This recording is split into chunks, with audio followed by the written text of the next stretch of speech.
What happens when the original Borderlands Vault Hunters suddenly arrive in Night City? Roland, Lilith, Mordecai, and Brick are used to surviving the chaos of Pandora, but Night City is an entirely different kind of battlefield. When they encounter cybernetic wraiths and discover a world ruled by megacorporations, advanced technology, and dangerous mercenaries, they quickly realize they have entered a new war. But their arrival doesn't go unnoticed. Arasaka, the NCPD, and the Aldecaldos soon take an interest in these mysterious outsiders, especially Lilith and her incredible siren abilities.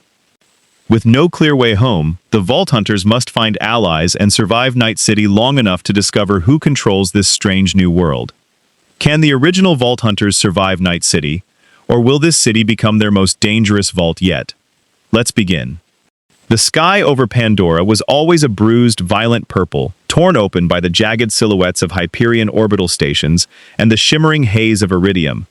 But the sky that greeted Roland as he tumbled out of the rift was different. It was a sickly, artificial charcoal, choked with smog and flickering with the distant, rhythmic pulse of neon lights that bled into the low-hanging clouds like a spreading infection. There was no transition, no grace. One moment, the vault key was humming a low, ancient frequency between his palms as they fended off an Atlas shock squad. The next, the world turned inside out in a flash of siren blue fire. Roland hit the ground hard, his boots sinking into a mountain of refuse that smelled of ozone, burnt plastic, and old rot. He didn't swear. He didn't panic. He simply rolled, his fingers finding the cold, familiar grip of his combat rifle, and checked his six. Is it just me, or did the air start tasting like a battery? The voice was Lilith's. She stood a few paces away, her tattoos still glowing with the fading heat of a phase walk. She looked around, her eyes narrowing as she took in the horizon. Ahead of them, miles across a flat, desolate expanse of dirt and trash, sat a megalopolis. It wasn't a sprawling bandit camp or a repurposed mining facility. It was a jagged forest of steel and glass, glowing with a million tiny lights, dominated by massive holographic advertisements that carved through the smog. A giant, shimmering woman in a kimono poured tea into a cup the size of a skyscraper, the light reflecting off the oily puddles around their feet. Whatever it is, it ain't Pandora, Mordecai muttered, crouched atop a rusted-out shipping container. He adjusted the brim of his cowl, his sniper rifle already resting against his shoulder. Beside him, Bloodwing let out a sharp, piercing cry, her feathers ruffling in the hot, stagnant wind. The wind's wrong, no skags, no racks, just a whole lot of quiet. I like the quiet, Brick rumbled, standing up and cracking his knuckles with a sound like breaking dry wood. He looked at the massive city in the distance and grinned, a predatory expression that promised violence. It means when I start screaming, everyone's gonna hear me. They were the Vault Hunters, legends of a wasteland world where life was cheap and guns were sentient, and they had just been dropped into the heart of a different kind of hell. This wasn't the lawless frontier of the Borderlands. This was Night City, a place where the law was a commodity and the soul was just another piece of hardware to be swapped out for a better model. They didn't know about the engrams, the megacorps, or the ticking time bomb in the head of a mercenary named V. They only knew they were far from home, their gear was humming with a strange new energy, and they were standing in the middle of someone else's territory. If you want to see more characters enter different universes, hit that subscribe button and drop the name of a character and the universe you'd want to see them in down in the comments below. The spice must flow. The silence Mordecai had noted didn't last long. From the direction of the city, a low, mechanical growl began to rise. It wasn't the sputtering roar of a bandit technical, or the refined hum of an Atlas prowler. It was a high-performance whine, the sound of turbocharged engines screaming across the flats. Roland tracked the sound through his HUD. 3 vehicles, sleek and low-slung, but reinforced with heavy iron plating and external roll cages, were tearing through the Badlands toward their position. They kicked up a massive plume of dust, their headlights cutting through the gloom like the eyes of predatory insects. "Company?" Roland said, his voice flat and professional. "Looks like a scouting party. Lilith, stay back until we know the local flavor.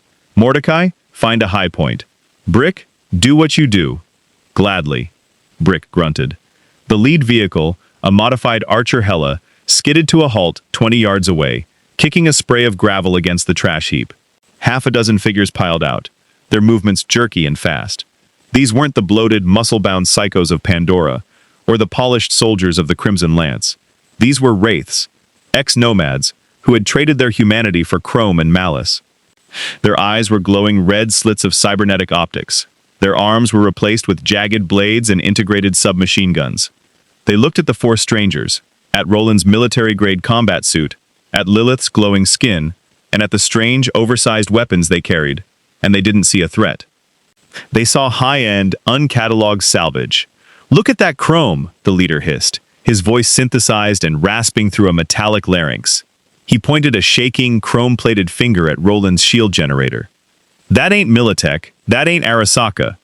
That's pure Eddie's, boys. Kill the meat, save the metal." The wraiths moved with terrifying, unnatural speed, their Sandevistan neural processors overclocking their reflexes into a blur. But they had never fought a Vault Hunter. As the leader lunged, Roland tapped his wrist. With a shimmering blue light and a sound like a collapsing star, his Scorpio turret digistructed into existence in a fraction of a second. It didn't just sit there, it roared to life, its twin barrels tracking the nearest wraith and shredding his reinforced torso with a hail of high-velocity rounds. The wraith didn't even have time to scream before he was turned into a cloud of red mist and sparking wires. "Wait! Wait!" another wraith yelled, sliding behind the cover of his car and raising a tech pistol. "What kind of quick hack was that? Where's the deck? I don't see a deck." "I don't need a deck, pal," Roland muttered, suppressed fire from his rifle pinning the survivors down. "I've got hardware you haven't even dreamed of." From the top of the container, Mordecai didn't even use his scope. He felt the wind, the slight vibration of the wraith's heartbeats through the metal beneath him. He pulled the trigger once. The bullet, a corrosive-tipped round from a Maliwan sniper rifle, didn't just pierce the second wraith's head. It erupted into a cloud of glowing green acid upon impact. The man stumbled back, his cybernetics melting and his synthetic skin sloughing off in steaming ribbons as he dissolved into the dirt. Lilith didn't stay back. She couldn't help herself. She stepped forward, her hands dancing with flickers of phoenix fire. One of the wraiths, desperate, fired a burst from a smart gun. The bullets curved in mid-air, tracking her heat signature with lethal precision. Lilith just smiled.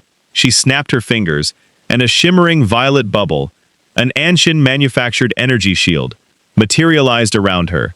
The smart bullets slammed into the barrier, losing their momentum, and dropping harmlessly to the ground. "My turn," she whispered.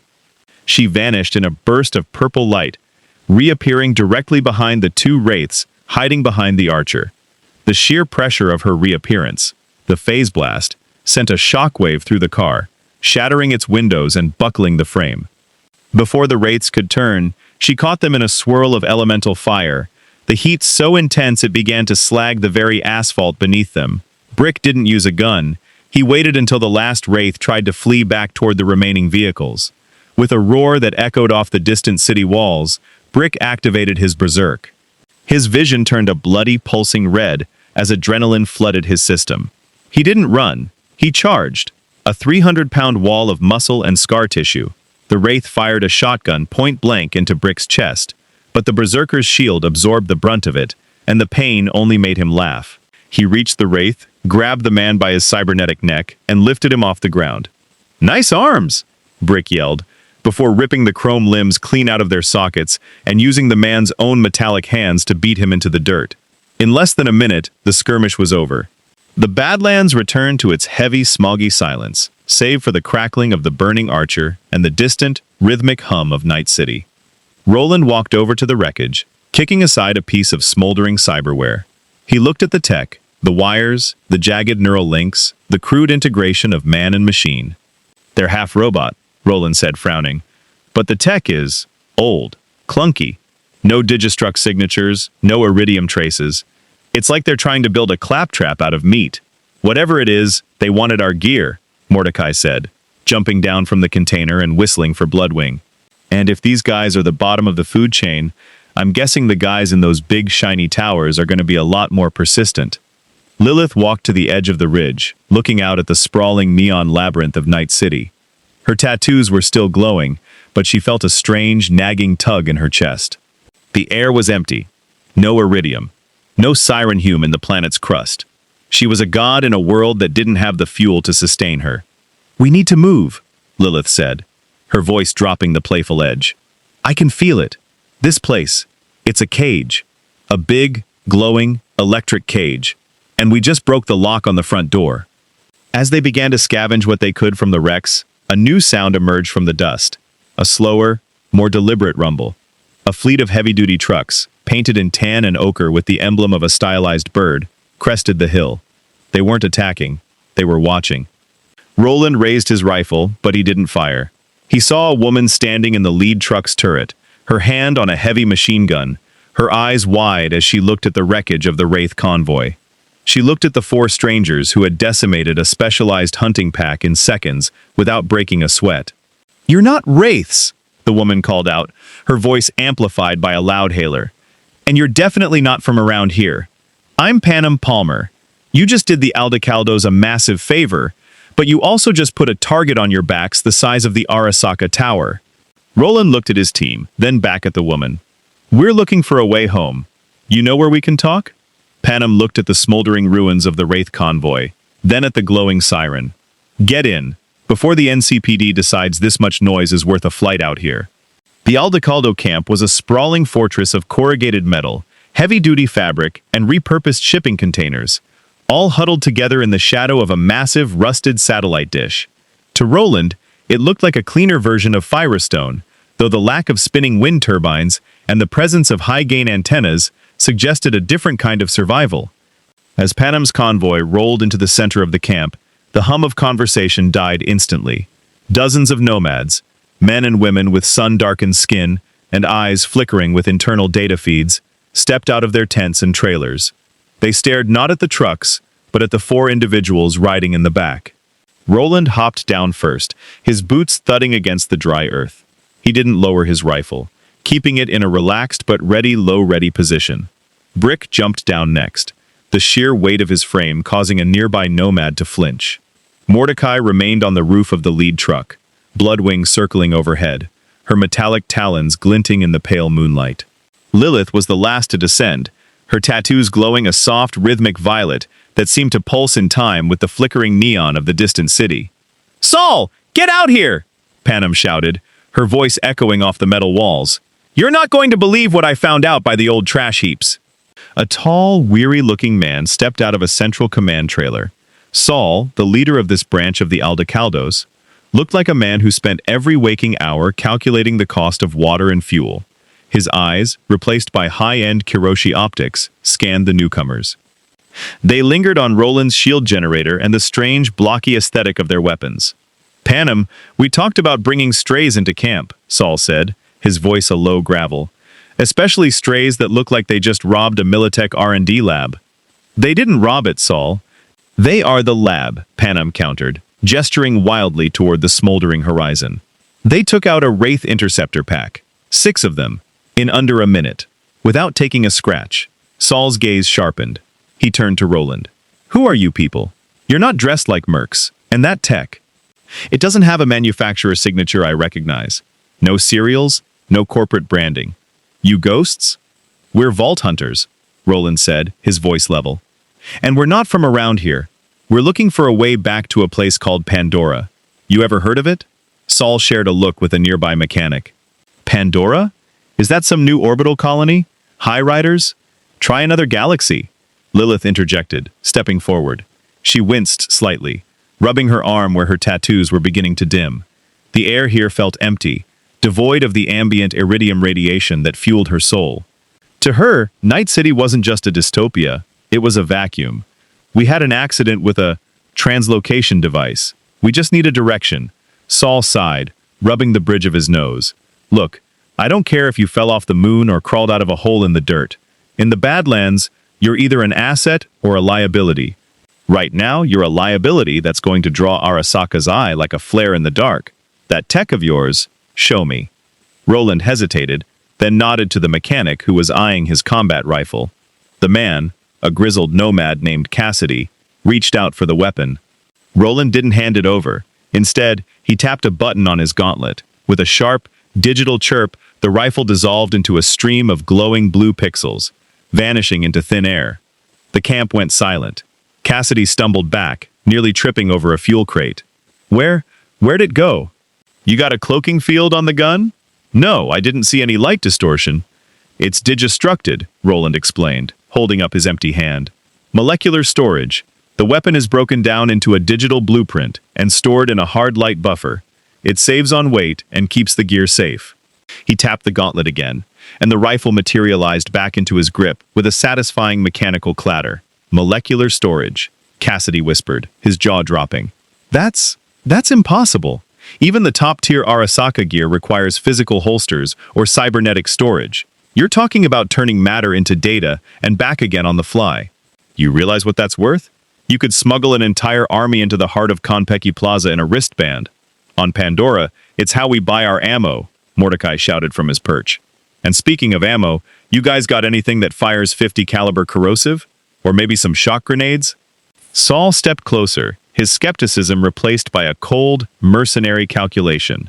He saw the potential. The Aldecaldos were struggling, squeezed by the core and hunted by the wraiths. If these people possessed technology that bypassed the physical limitations of this world, they weren't just guests. They were the ultimate bargaining chip. We have food, water, and a place to sleep, Saul said, his tone shifting to something more diplomatic.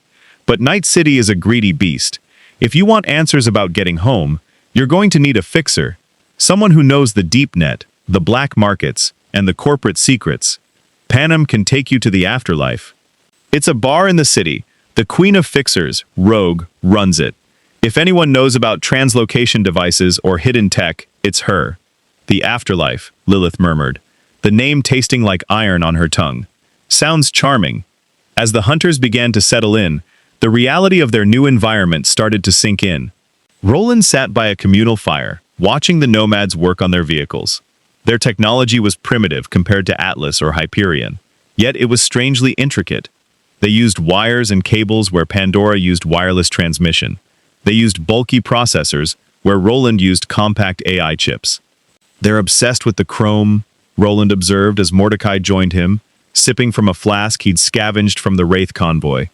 They replace their skin with metal just to move a little faster. It's like they're trying to be machines because they've forgotten how to be soldiers.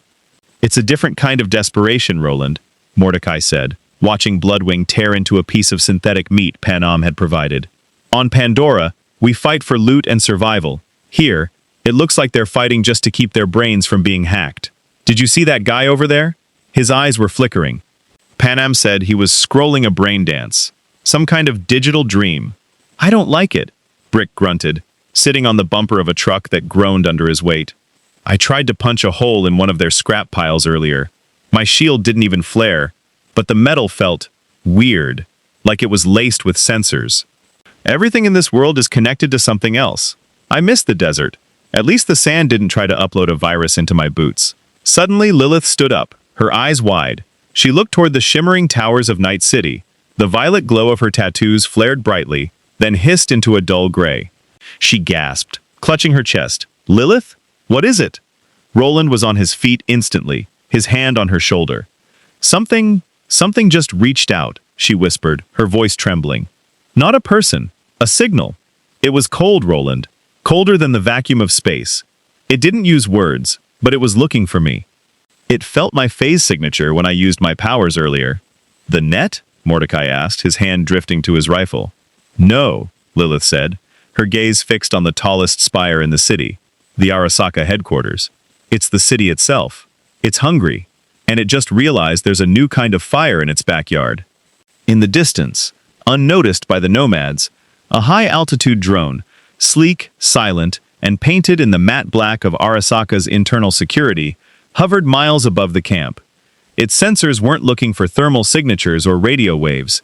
It was tracking a unique, unidentifiable energy spike that had appeared on its monitors the moment the vault key had shattered the air. In an office at the top of the world, a man with a prosthetic face and a cold, calculating mind watched the footage of a woman vanishing in a burst of purple light. He didn't see a goddess. He saw a revolutionary new power source, and he knew exactly how to harvest it. The drive from the Badlands into Night City was a descent into a glittering, neon-soaked fever dream. Panem's Thornton Mackinac roared as it crossed the border checkpoints, the nomad driver using a forged corporate transit pass to bypass the NCPD scanners. From the truck's bed, the Vault Hunters watched the horizon transform. The stars were swallowed by the radioactive glow of the city's upper reaches, replaced by the humming architecture of mega-buildings that looked like vertical slums carved from obsidian. To Roland, it was reminiscent of the Hyperion-controlled urban centers on Helios, but with a layer of grime and desperation that even Handsome Jack couldn't have manufactured. The air grew heavy, thick with the scent of recycled oxygen, synthetic grease, and the metallic tang of acid rain that never quite fell. "Look at this place," Mordecai whispered, his hand shielding his eyes from a massive holographic advertisement for Mr. Whitey's that projected a dancing cartoon face 3 stories high. "It's like someone tried to build a paradise out of trash and forgot the paradise part. How do people live like this?" "There's no space to breathe. Too many walls," Brick grumbled, his shoulders hunched as the truck entered the narrow canyons of Watson. "Everything's packed too tight. Makes me want to start swinging just to make some room." Panem pulled the truck into the parking garage of a converted morgue in the North Oak district. The sign outside flickered with a cold blue light. "The afterlife." "Stay close, and let me do the talking," Panem warned as they climbed out of the vehicle. She looked at Roland, then at the glowing siren behind him. "The people in here aren't like the nomads.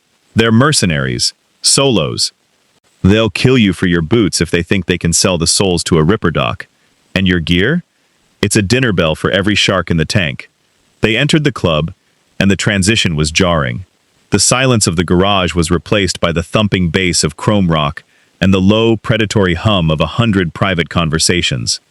The afterlife was a tomb for the living, a place where the air was cold and the drinks were named after dead legends.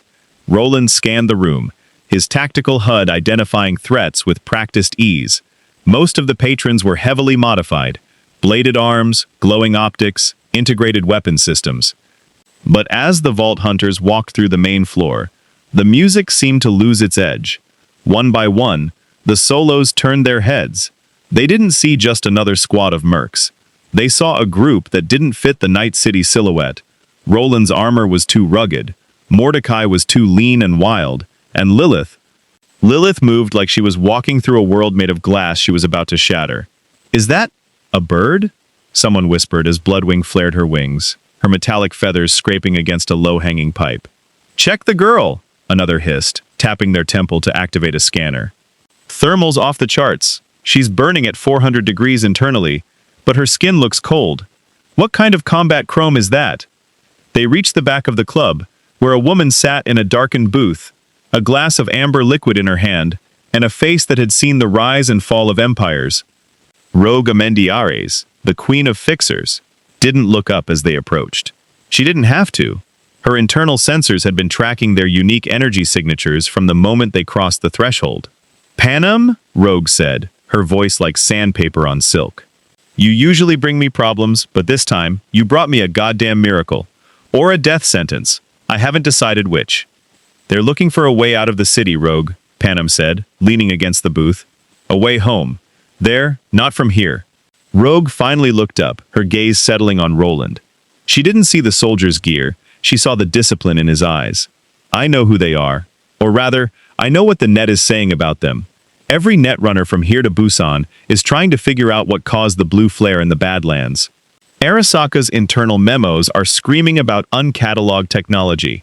And you," she pointed her glass at Lilith, "are currently listed as a priority alpha biohazard by Netwatch." "I've been called worse," Lilith said, her voice calm but her eyes flashing violet. "We just need tech. Someone who knows how to fold space, or tap into a planetary core. We're looking for a vault, or something close to it. In this city, the only vaults are owned by Arasaka, and they're filled with things much worse than gold," Rogue said.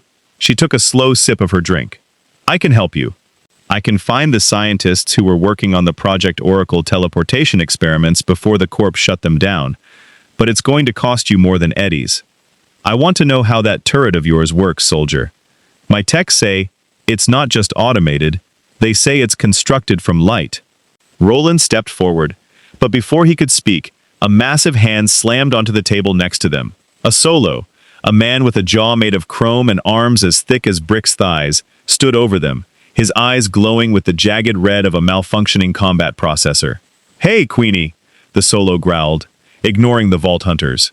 I think this is a really nice way to just talk naturally together, talk plainly. Let's give it a shot. I think this is a really nice way to just talk naturally together, talk plainly. Let's give it a shot. I think this is a really nice way to just talk naturally together, talk plainly. Let's give it a shot. I think this is a really nice way to just talk naturally together, talk plainly. Let's give it a shot. He looked at the Solo's cybernetic jaw, then at the man's arrogant grin. You got a lot of metal in your face, pal, Brick said, his voice a low rumble that vibrated the glasses on the table. Does it make you talk louder, or just make it harder to chew? The Solo's grin vanished. His Sandevistan kicked in, his body blurring as he reached for a monowire hidden in his wrist. To a normal human, he would have been a ghost. To a vault hunter, who had fought Iridian Guardians and Psycho Midgets on speed boosts, he was just moving a little faster than average. Brick didn't even activate his berserk. He simply reached out and caught the Solo's wrist mid-swing. The sound of metal straining against bone echoed through the bar. The Solo's eyes widened, his Sandevistan stuttering as Brick's grip crushed the high-tensile steel of his arm. My turn? Brick said. He didn't punch the man. He simply headbutted him. The impact sounded like a sledgehammer hitting a concrete wall. The Solo's cybernetic jaw shattered, sparking with blue electricity as he was launched backward, clearing 3 tables before crashing into the bar. The afterlife went silent. Every merc in the room reached for their sidearm. Roland's turret hummed as it began to digistruct on his shoulder, and Mordecai's hand blurred to the grip of his revolver. Enough! Rogue's voice cut through the tension like a blade. She didn't move, but the turrets mounted in the ceiling hummed as they locked onto the room. She looked at Brick, then back at Roland. Impressive. Most people who try to fight inside my walls end up in the morgue upstairs. You just broke a 3 million eddy combat rig with your forehead. He started it, Brick muttered, crossing his arms. Rogue turned back to Roland, a ghost of a smile touching her lips. Fine. You've got my attention. But you should know, the Solo you just leveled? He was an Arasaka informant. They'll have his biometric data by now. They know you're here. Then we don't have much time, Roland said. Where do we start? There's a man named Hellman, Rogue said, her expression turning serious. He's a defector from Arasaka. He was their lead on biochip integration and dimensional resonance. If anyone knows how to bridge the gap between your world and ours, it's him. But Arasaka is moving him tonight to a secure facility in the hills. Suddenly, the lights in the afterlife flickered. Lilith gasped, falling to one knee as a surge of static roared through the room. Her tattoos flared a blinding, violent white, and for a second, every screen in the bar displayed a single image, a stylized red sun behind a black tower. They're here, Lilith choked out, her skin smoking. The net. It's screaming. They're locking down the district. Outside, the scream of Trauma Team AVs was drowned out by the heavy rhythmic thud of Arasaka gunships. The hunters were no longer the ones doing the hunting. Night City had finally decided to collect its prize. The ceiling of the afterlife didn't just rattle, it groaned under the weight of Arasaka's atmospheric pressure. Outside, the sky had turned a bruised, electric blue as the Megacorp deployed broad-spectrum dampeners, specialized tech designed to jam every radio frequency and neural link in the district. Inside, the mercs were scrambling.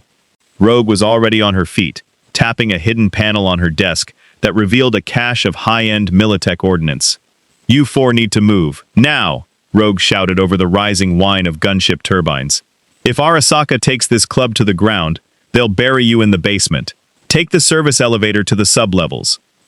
It leads to the old morgue tunnels. We don't run from guys in suits, Brick spat, pulling a massive, crude sledgehammer from his back, a weapon that looked like it had been welded together in a scrapyard and blessed by a god of impact. Let 'em come. I want to see if their heads pop like the ones back home. Brick! Look at the girl! Roland commanded, his voice cutting through the berserker's bloodlust. Lilith was vibrating. It wasn't fear. It was resonance. The siren's tattoos weren't just glowing. They were bleeding violet light into the air, creating a static haze that caused the afterlife's neon signs to explode in showers of sparks. To Lilith, the world had suddenly become a grid of screaming data. The net, the digital soul of Night City, wasn't just a network. It was a physical weight pressing against her mind.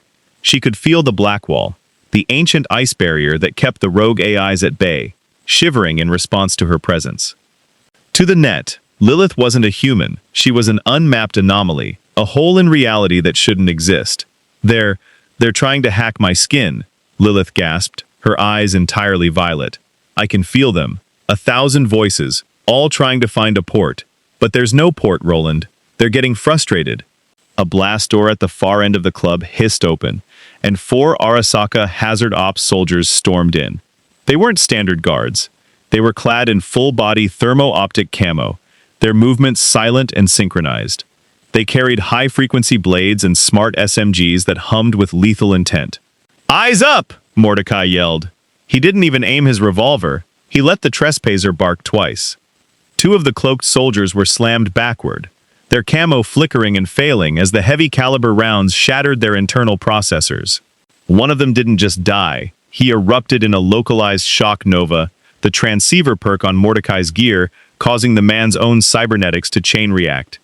Roland's Scorpio turret slammed onto the floor, its AI instantly identifying the remaining cloaked threats. It unleashed a torrent of lead, the bullets tracking the heat signatures of the Arasaka tech.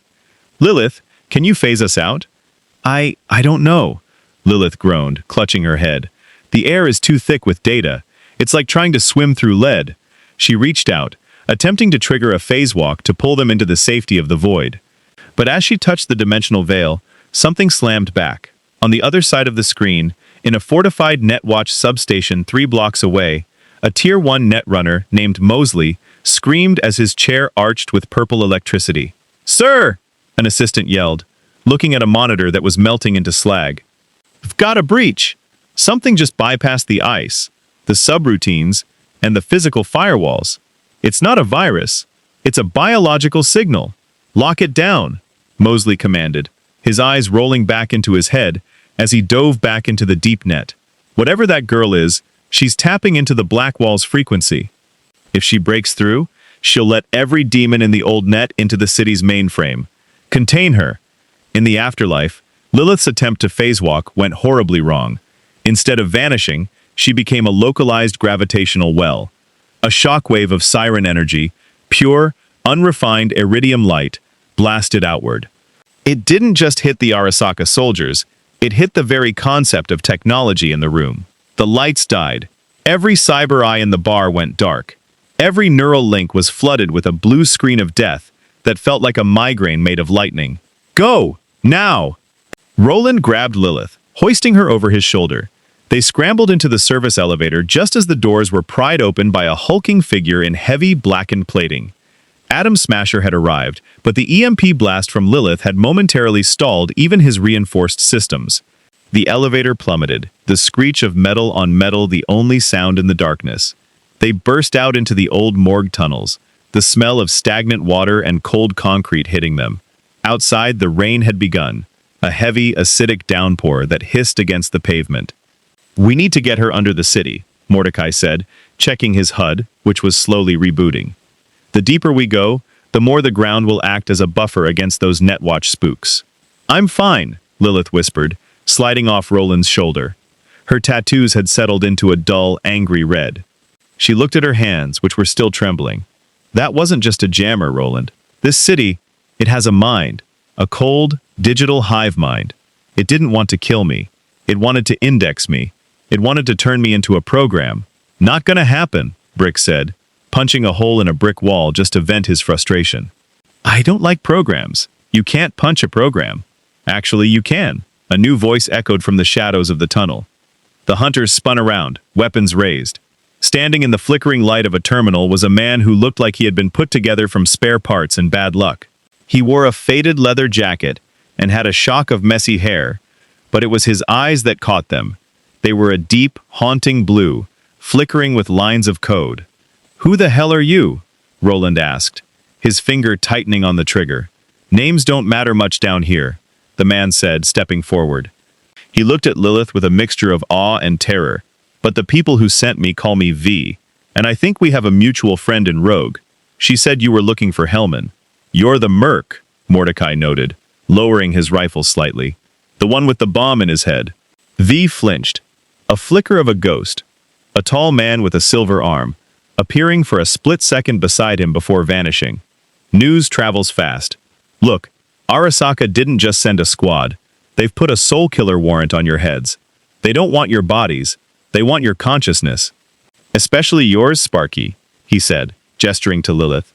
Netwatch thinks you're an AI from the future. Arasaka thinks you're the key to immortality. Me? I just think you're our best shot at burning this whole rotten tower to the ground. We're not here to start a revolution, Roland said firmly. We're here to go home. In Night City, those are the same thing, V replied, his voice grim. Hellman is being moved to a secure bunker in the North Badlands. It's an Arasaka black site disguised as a power station. They're using it to test a new kind of dimensional anchor. Sounds like your ride home, doesn't it? Lilith looked at Roland. The siren could feel it now, a distant, rhythmic pulse coming from the north. It wasn't the net. It was the faint, familiar hum of a vault key signature. Arasaka didn't just have Hellman, they had the technology that had brought them here. We go to the north, Lilith said, her voice regaining its strength. And Roland? If they try to index me again, tell Brick he has permission to punch the mainframe. Gladly, Brick grinned. They moved into the shadows of the underground. 4 legends from a world of chaos, guided by a ghost from a world of glass. Above them, the city screamed in neon, unaware that the hunters had just found their scent. The industrial outskirts of North Night City were a wasteland of rusting pipes, venting steam, and the skeletal remains of factories that had long since been automated into silence. The group moved in a stolen Delamain combat cab, its reinforced plating scarred by the acid rain that continued to hiss against the roof. Inside the cramped interior, the tension was thick enough to choke a psycho.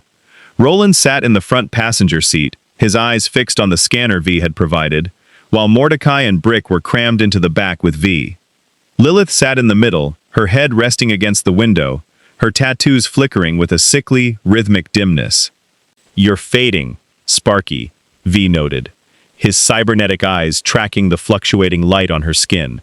He leaned back, his own face twitching as a flicker of Johnny Silverhand, a spectral, rebellious image with a silver arm and a sneer, appeared in the seat next to him. Johnny looked at the Vault Hunters and shook his head, though only V could hear him. These guys are walking nukes, V. Johnny's voice echoed in V's mind. The girl is tapping into something that makes the black wall look like a screen door. If she bottoms out, she's gonna take the whole district with her. This isn't Chrome. This is something ancient. I just need iridium, Lilith whispered, her voice rasping. The air here, it's empty. It's like trying to breathe in a vacuum. My cells are screaming.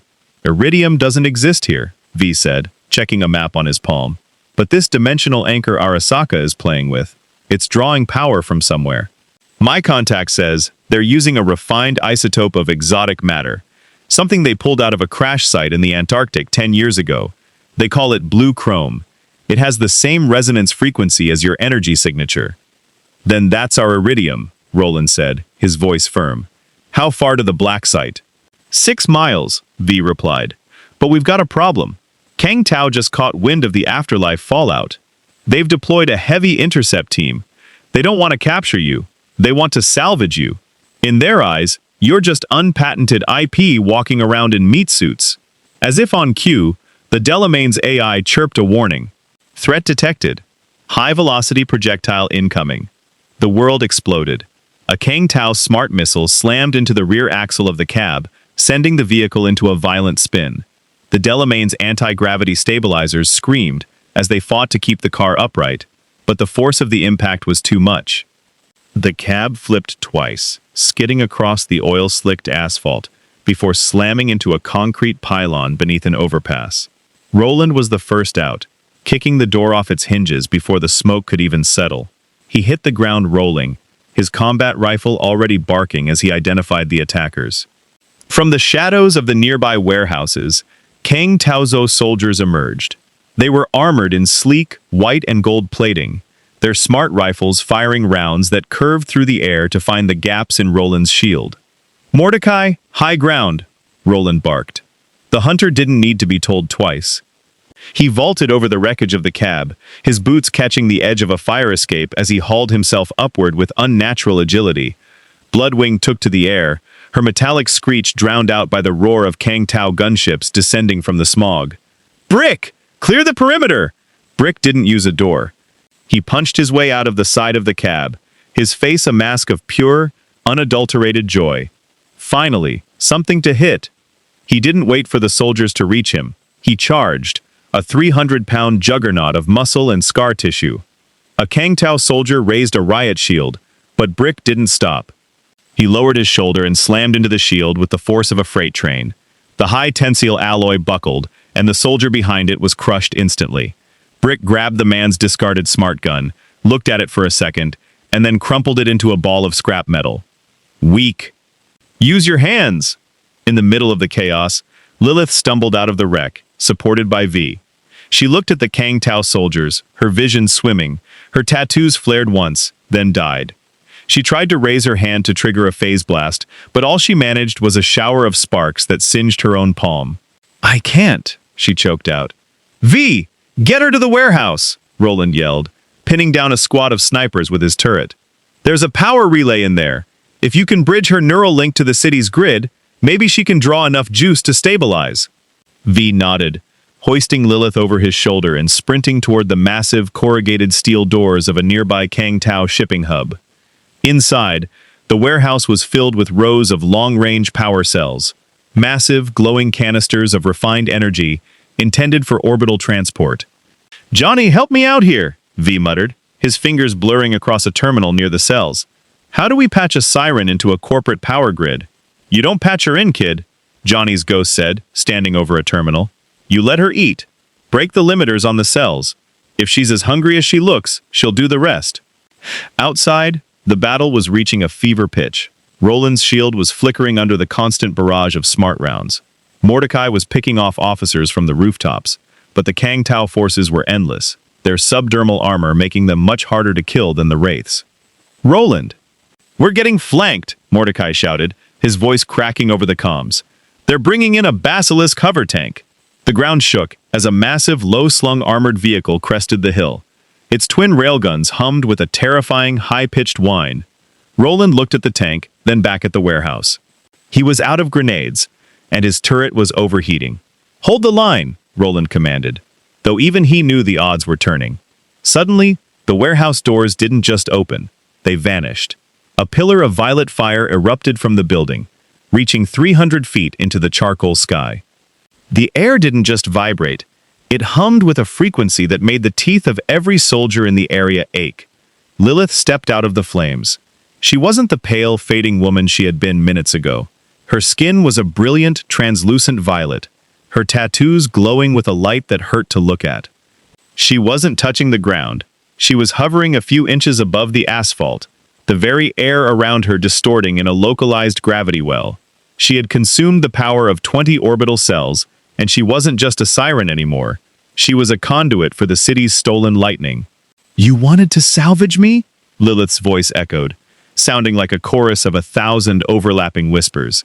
She raised her hand toward the basilisk. She didn't fire a gun. She didn't use a hack. She simply closed her fist. The 50-ton hover tank didn't explode. It imploded. The reinforced steel plates groaned and buckled, as if crushed by an invisible hand, the entire vehicle collapsing into a ball of scrap the size of a suitcase. The Kang Tao soldiers froze. Their fear suppressors fought to keep them in the fight, but their biological instincts were screaming at them to run. This wasn't a mercenary. This was a force of nature. Lilith turned her gaze to the remaining soldiers. With a wave of her hand, she unleashed a phase nova that swept across the industrial yard. It didn't kill them with fire or lead. It simply blinked them out of existence, sending them into the void between dimensions. As the last of the Kang Tao forces vanished, the violet glow around Lilith began to settle. She drifted back to the ground, her breathing heavy but stable. She looked at Roland, then at V, who was watching her with a mixture of terror and respect. "That's the stuff," Lilith whispered, her eyes returning to their natural state. "But that wasn't iridium. It's dirty. It's angry.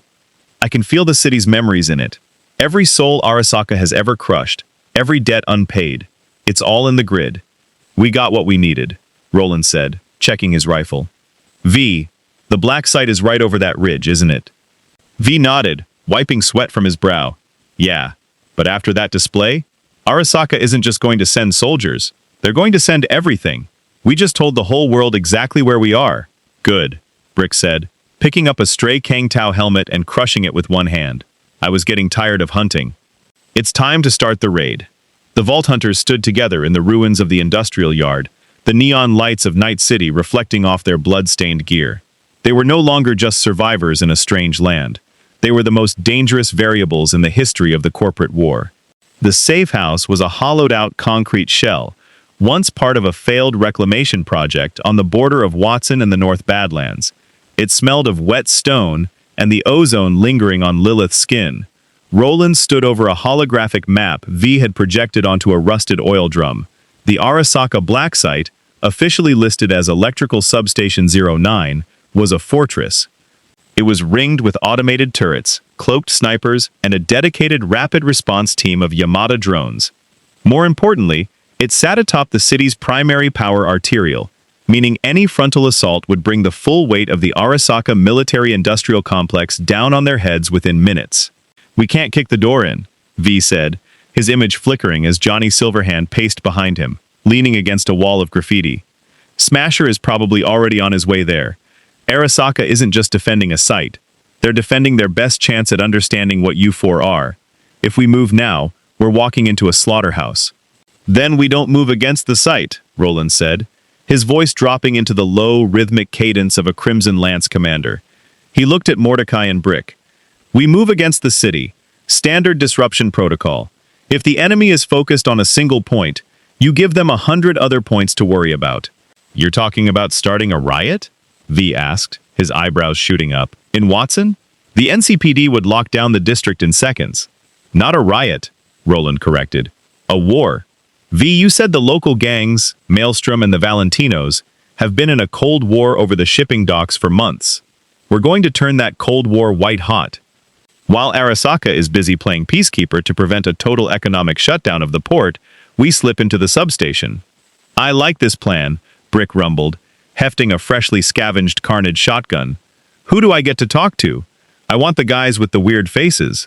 "That's Maelstrom," V muttered. "And talking usually involves a lot of high-frequency blades." "Good," Brick grinned. The plan was a masterclass in Borderlands-style chaos applied to a precision-engineered dystopia. On Pandora, a distraction meant blowing up a fuel depot. In Night City, Roland knew it meant social engineering through extreme violence. He divided the team. Brick would head into the heart of Maelstrom territory, the Totentans Club, to negotiate an aggressive expansion. Mordecai and Bloodwing would head to the Valentino-controlled alleys of Haywood to provide the inciting incident. Roland watched them depart, then turned to Lilith.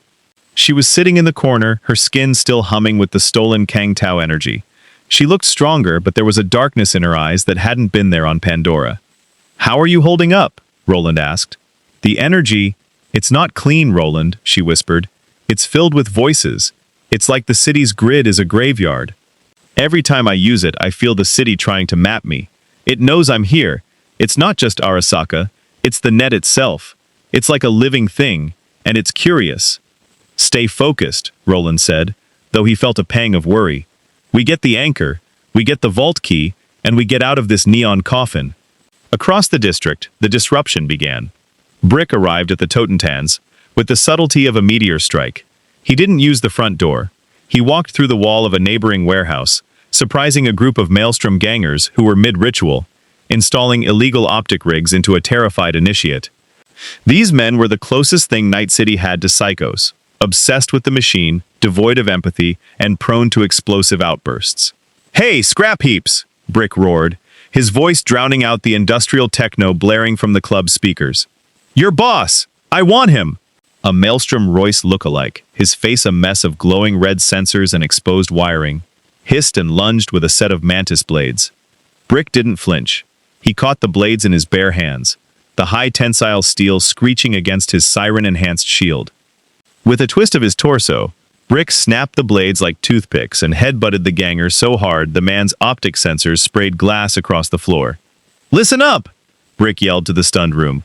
"There's a shipment of Arasaka blue chrome sitting in the Valentino docks. They say Maelstrom is too chicken to go get it." "I think they're right.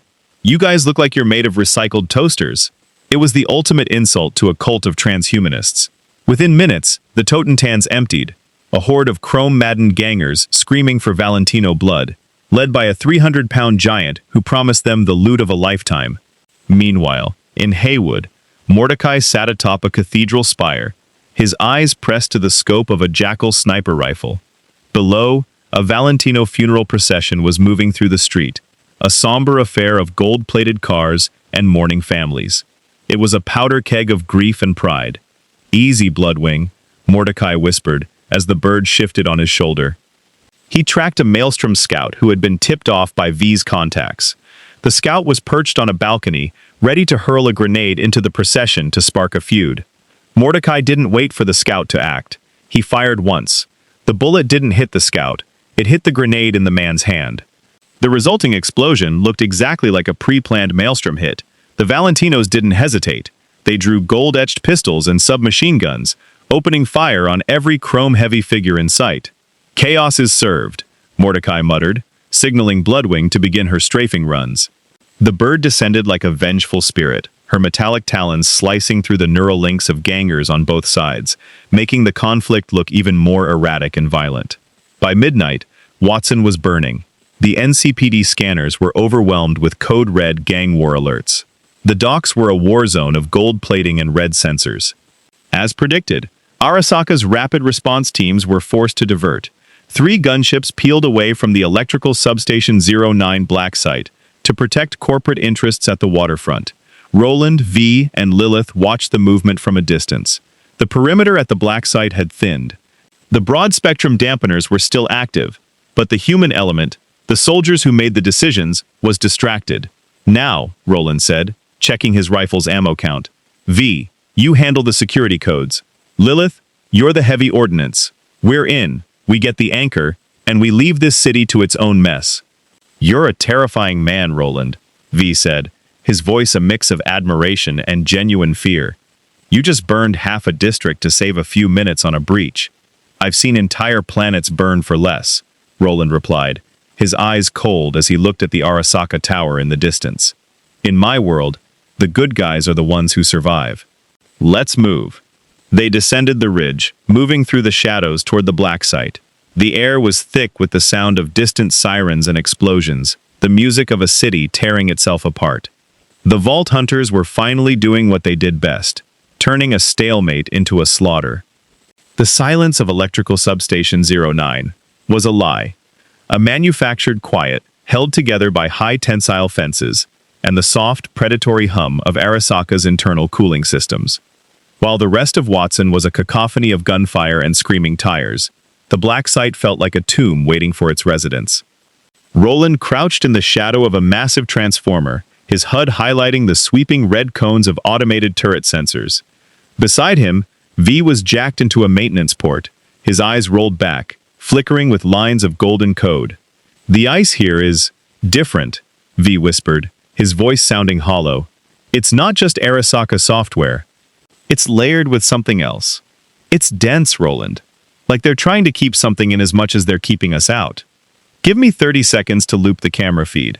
"We don't have 30 seconds, Roland muttered, glancing at a thermal sweep. A rapid response AV just took off from Arasaka Tower. "Smasher is coming, and he isn't coming to talk. Lilith, what's the read?" Lilith stood a few paces back, her arms crossed, her skin glowing with a faint, restless violet light. She wasn't looking at the turrets, she was looking through the walls, her siren senses tuned to the rhythmic thrum of the facility's core. "It's here. The signature, it's a fragment of a vault key. They've got it hooked up to a particle accelerator. They're trying to force a stable wormhole using the city's power grid as a battery. It's clumsy. It's like watching a child try to play a piano with a sledgehammer." "Got it," Vaz gasped, unplugging his link. The heavy blast doors at the front of the substation hissed, the magnetic locks disengaging with a metallic clunk. "Security is looped. We've got a 5-minute window before the mainframe realizes the local subprocessor is hallucinating." They moved with practiced efficiency. Roland took the point, his combat rifle raised, the Scorpio turret digistructing on his left shoulder like a mechanical familiar. As they entered the main hangar, the scale of Arasaka's ambition became clear. The facility was dominated by a colossal, ring-shaped structure made of blackened carbon fiber and glowing conduits. In the center of the ring, suspended in a field of shimmering blue light, was a jagged shard of iridescent crystal.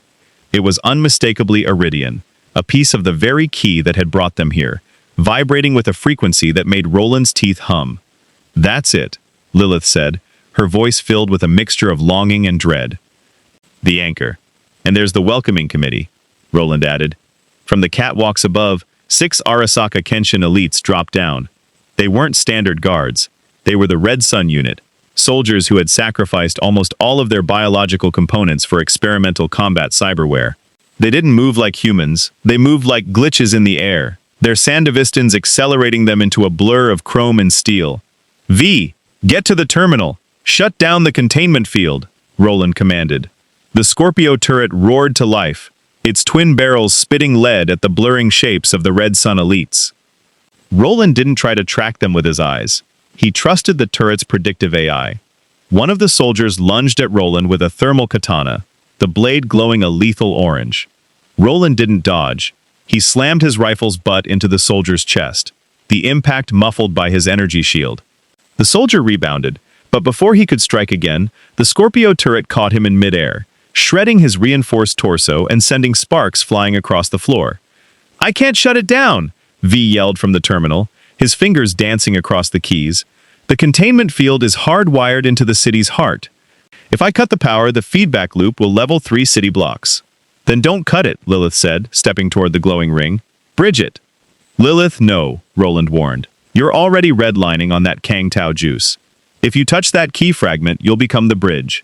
"I'm already the bridge, Roland," she replied, her eyes beginning to burn with pure violet fire. "I'm the only thing in this world that speaks the key's language. V, on my mark, you invert the polarity of the containment field. Force the energy into the key, not away from it. I'll handle the stabilization." As Lilith approached the anchor, the Arasaka guards redoubled their efforts. 2 more soldiers emerged from the shadows, carrying heavy-duty rail rifles. They opened fire, the slugs slamming into Roland's shield with the force of hammers. "Mordecai! Brick! Where are you?" Roland shouted into his comms. "A bit busy, Roland?" Mordecai's voice crackled through the static. "The Valentinos brought a spider tank to the party. Bloodwing's doing her best, but we're pinned down at the docks." "I'm coming!" Brick's roar echoed in the background.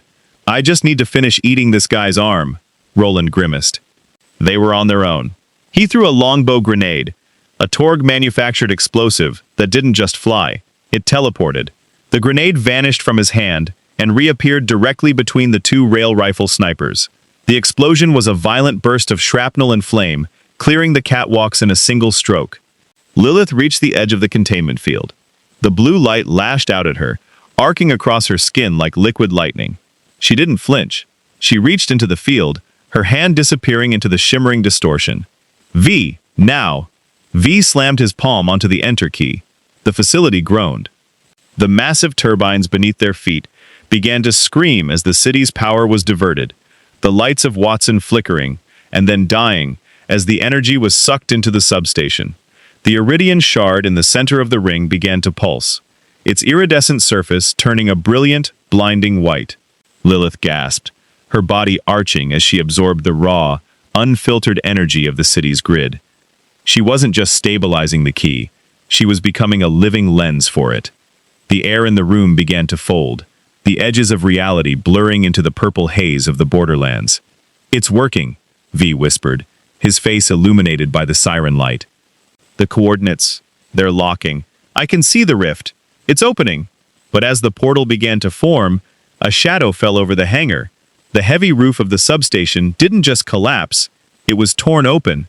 A massive, blackened figure descended through the wreckage, propelled by internal jets. He hit the floor with a thud that cracked the concrete for 20 yards in every direction. Atom Smasher stood between the Vault Hunters and their exit. He looked at Roland's turret, then at the glowing siren, his red optic eye fixed on the iridian key. He didn't speak. He didn't have to. The heavy autocannons mounted on his shoulders began to spin, their whine a death knell for the room. "You're not leaving," Smasher's synthesized voice boomed, sounding like 2 grinding plates of rusted iron. "Arasaka doesn't lose its property." Roland stood his ground, his rifle leveled at the monster's head. "We're not property, Scrap Heap." We're the guys who killed the destroyer. You're just a big toaster with a bad attitude." The room was a powder keg of siren energy, iridian radiation, and corporate malice. Behind Lilith, the rift to Pandora was a swirling vortex of hope, but between them and home stood the most dangerous man in Night City. Roland glanced at Lilith. She was too deep in the trance to fight. V was a tech head, not a frontline soldier. It was one soldier against a god of chrome. "V," Roland said quietly, his finger on the trigger. "Keep that portal open. I'll buy the time." "Roland, you can't take him alone," V yelled. "I'm not alone," Roland replied.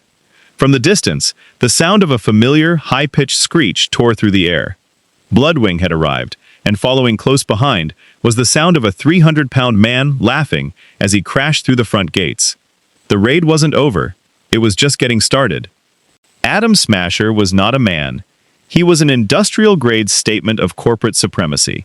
As he stepped forward, the floor plates beneath his massive, chrome-plated feet groaned and buckled, emitting a sharp, metallic shriek that echoed the screams of the city's dying power grid. Roland's HUD was a flickering mess of warnings. Every time Smasher's internal reactors pulsed, the sheer electromagnetic interference threatened to shut down Roland's shield generator. This wasn't the slow, predictable lumbering of a Pandora constructor or the frantic twitching of a psycho. Smasher moved with a cold, predatory grace, his Sandevistan neural processor allowing him to exist in the fractions of a second between heartbeats.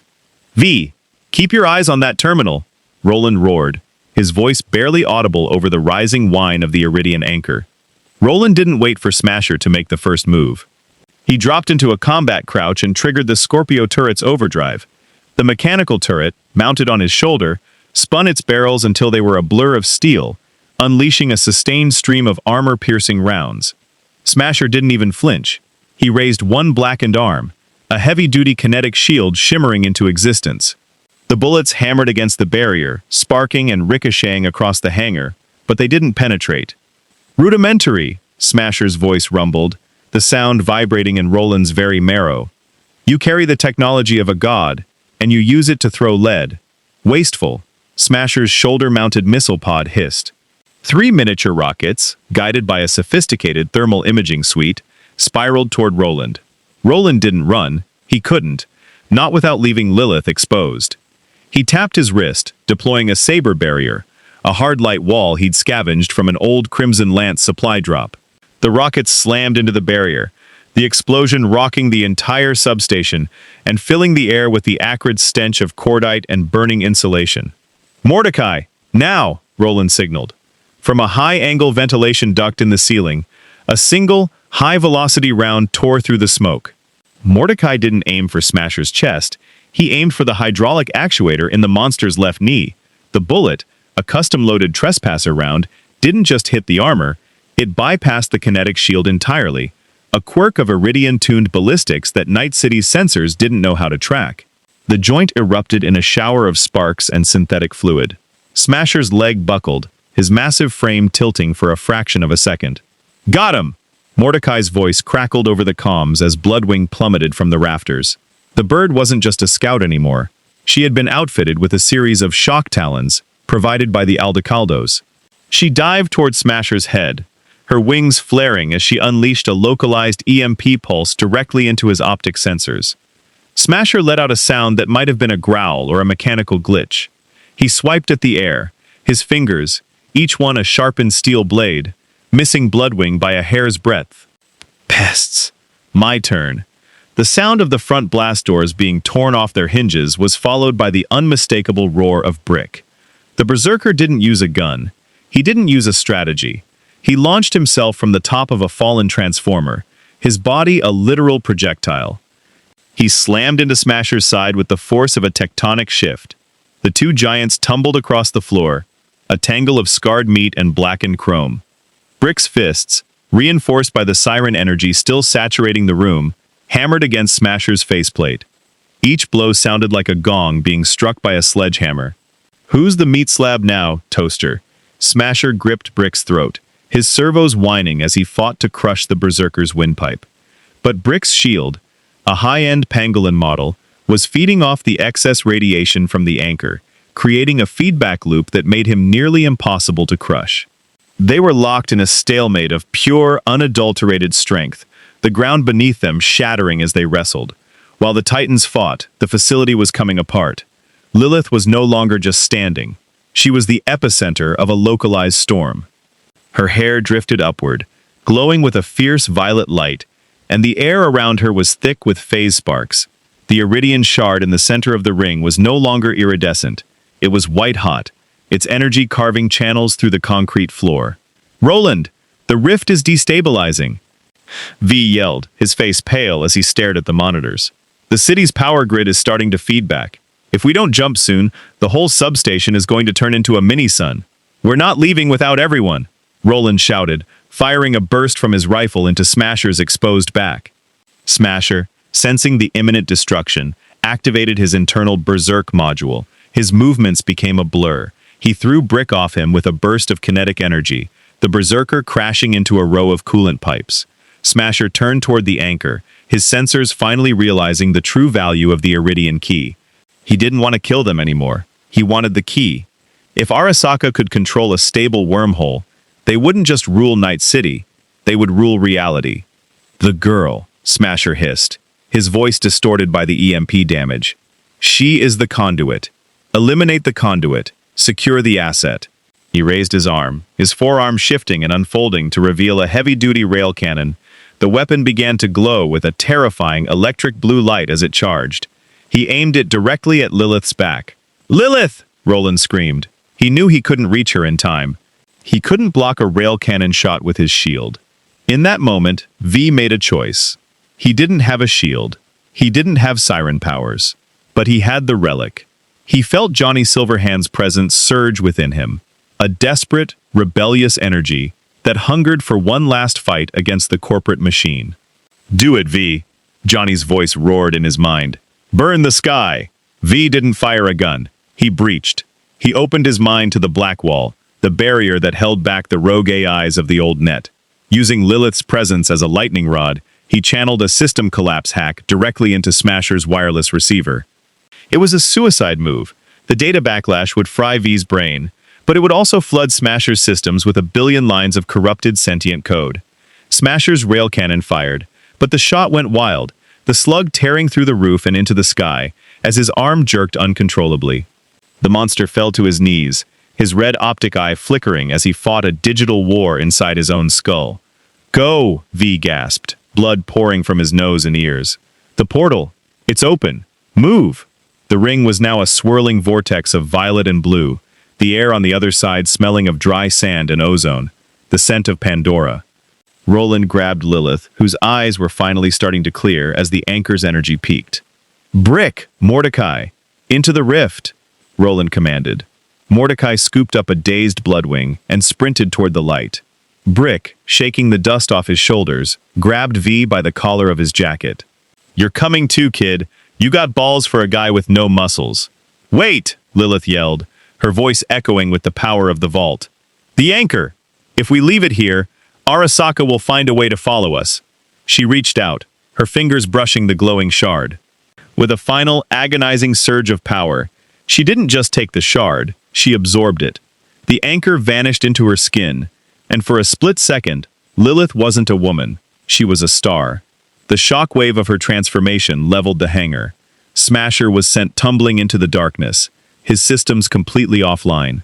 Roland, Brick, Mordecai, and V were sucked into the vortex just as the substation's reactors reached critical mass. Behind them, Night City went dark.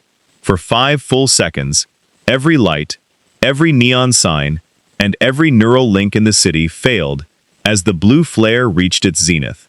Then, with a sound like a closing book, the rift snapped shut, leaving nothing but a smoking crater where the black site had stood. The hunters were gone, and for the first time in its history, Arasaka was left with nothing but ashes. The sensation of the jump wasn't a movement, it was a deletion.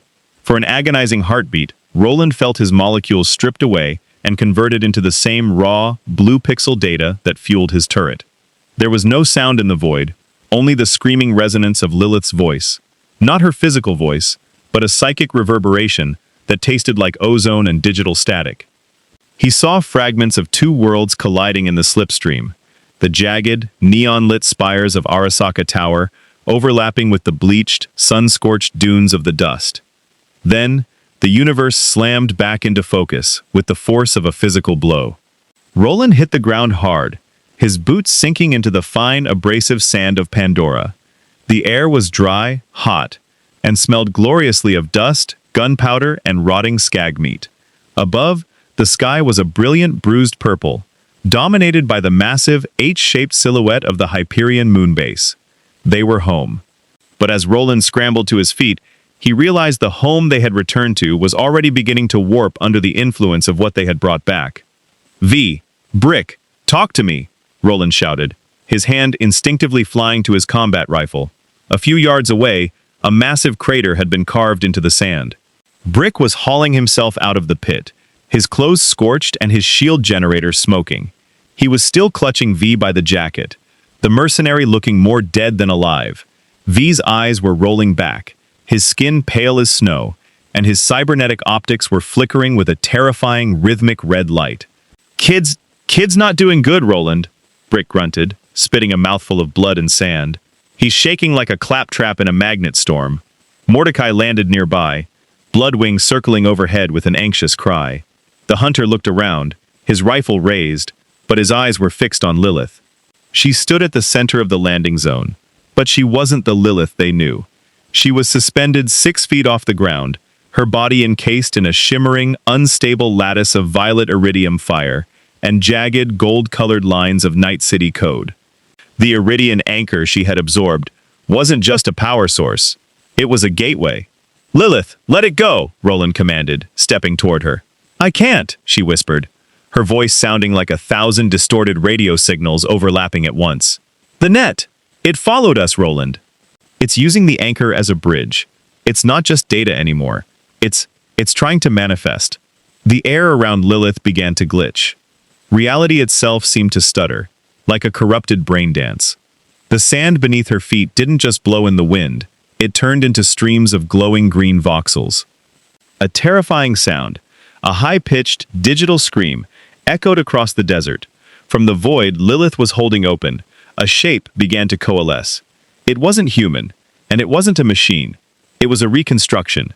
The Soul Killer program, Arasaka's ultimate weapon, had hitched a ride inside V's relic and Lilith's siren field. Now, fueled by the raw iridium energy of Pandora, it was attempting to digistruct a physical form. The sand, the scrap metal of a nearby bandit camp, and the very air itself were pulled into a swirling vortex of construction. The shape that emerged was a nightmare. It was a digital ghost of Atom Smasher, but amplified by the lawless physics of Pandora. It stood 12 feet tall, its body a chaotic mosaic of blackened Arasaka chrome and glowing iridium crystals. It had no face, only a single, burning red eye that pulsed with the malice of a rogue AI. "Target confirmed," the entity boomed, its voice a synthesized roar that caused the nearby rocks to crack. "Resource acquisition protocol active. Eliminate the anomalies." "You gotta be kidding me," Mordecai muttered, his hand blurring as he reloaded his sniper rifle. "We brought the biggest jerk in 2 universes back with us." "V, if you can hear me, shut it down," Roland yelled. V was on his knees, his hands clutching his head. Inside his mind, the war was at its peak. Johnny Silverhand was no longer just a ghost. He was a firewall. "He's using your link, V." Johnny's voice screamed in V's consciousness. "He's drawing on the relic to stabilize his code. If you don't cut the feed, he'll turn this whole planet into a server farm." I'm trying," V choked out, his eyes turning a solid, glowing blue. The Smasher anomaly raised a massive, crystalline arm. It didn't fire bullets. It fired data slugs, physical manifestations of corrupted code, that upon impact with the ground, turned the sand into liquid glass. Roland deployed his Scorpio turret, but the moment the turret digistructed, the anomaly flicked its wrist. A quick hack manifested in the physical world as a bolt of red lightning, instantly corrupting the turret's AI. The Scorpio turned its barrels and opened fire on Roland. "Shields up!" Roland dove behind a rock, his energy barrier shrieking as his own turret shredded his cover. "Brick, draw its fire!" Roland commanded. "Already on it!" Brick roared. He activated his berserk, but this time, the energy was different. His punches were laced with the violet static of the anchor. He slammed into the anomaly's leg, his fists shattering the iridian chrome plating. But the anomaly didn't feel pain. It simply redistricted the damage, its leg knitting back together in a flurry of pixels. Mordecai fired a round into the anomaly's glowing eye, but the bullet passed right through, the entity's form flickering into a non-corporeal state for a fraction of a second. "It's phasing, Roland! We can't hit it while it's synced to the anchor!"